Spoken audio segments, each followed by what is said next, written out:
What's up? I'm back. This is gonna be a short segment. I'm gonna talk about DC in the hood, DC Comics. A person asked me the other day. They were like, "How come it seems like more people in the hood, or if you want to say urban areas, whatever you want to call it, um, and not all urban areas of the hood. So let's be real. But just in general, in terms of urban culture, you see more Marvel than DC lovers, even though DC makes far better stories. I think part of it is because DC it goes back to the origins, and this is why sometimes, even though I would say DC does make better stories, at the end of the day, I don't give them as much credit as other people do when it comes to that, because I think early on they didn't really want to take chances. When you look at X-Men, for instance, it's obvious when you look at them, Magneto's supposed to be Malcolm X and Professor X supposed to be Martin Luther King, and Stan Lee kind of admitted that, and he was inspired by that. And the whole mutant stuff, it's kind of inspired by people of color being oppressed, especially at that time.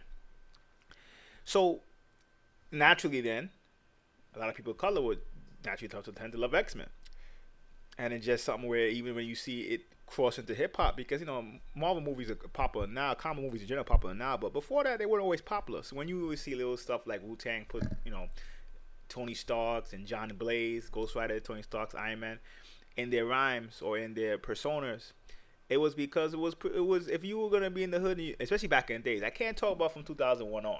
I've been out the comic book game for a while, but back in the days, if you were gonna like something, it would be that. You know what I mean? It would have been X-Men and stuff like that. And I think part of that is because I just don't think DC wanted to take the chances at the time. And, even Metropolis and Gotham or Phantom cities where Marvel didn't really tend to do that. They tend to make stories out of cities that already exist. So I think most of the time it was because the Marvel characters were more relatable. They were more flawed. And I just think people in the hood just preferred that. Doesn't mean that it'll always stay that. No, I think now they probably like both equal. Marvel's movies are popular, but to me, DC is much better written comic book wise. Marvel hasn't made good comics since I think 2004. To be honest, it's getting to a point now where I saw a character, Captain Citrus, and I don't know about him. I hope it's a parody, but I can't even stomach their comics at all anymore. In the past, they were all decent, but I just think as a creator, you have to give them props because they made an effort to at least reach out to an audience that other people ignored. Now, did they do a great job? No. Did they do a good job? No. They did a slightly below average, where DC was totally failed. And I think that's why you see the one Achilles heel in comics is that you just don't see, like, when you look at the non-comic fans, like, people who just look at the movies and stuff like that, I mean, you can't help but they're all going to say, how come all of them look the same, certain race and stuff, all of them are the same race. And then sometimes some people say there's no real powerful woman. Now, I would say this is still business.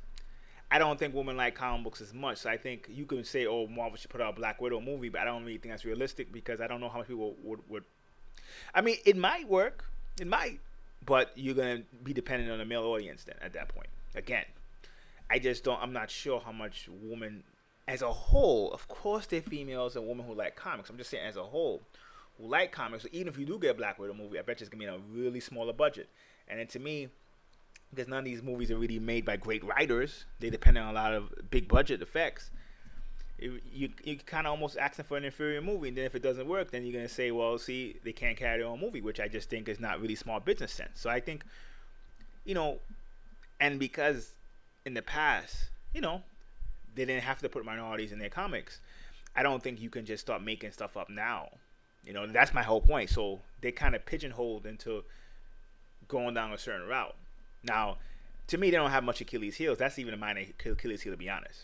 To me, in my opinion. Other people may not think it is, but to me, it's a minor Achilles heel. But it comes back because eventually, people are they're gonna ask those questions. And, I know that they're trying to get a universal audience, so you're probably going to see Black Panther and stuff like that, which probably would do great.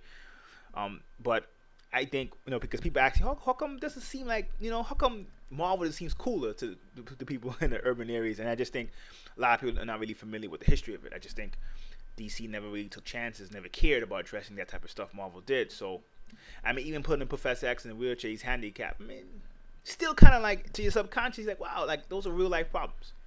Where Superman, Wonder Woman, these are regular comic book characters. Green Lantern, they got powers of God. To be honest, they have powers as gods. Like, you have to kind of make up weaknesses. So Superman can do almost anything, but he can't stop kryptonite. Little stuff like that, which is cool, but it takes away the human nature of things. Right? I think Marvel didn't really, because even Hulk is almost like equivalent. He's just as strong as Superman, but he's crazy. Right? That's getting him a flaw that people could relate to.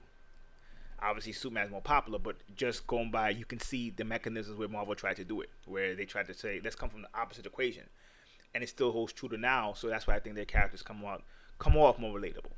Hope that helps. Till next time, peace.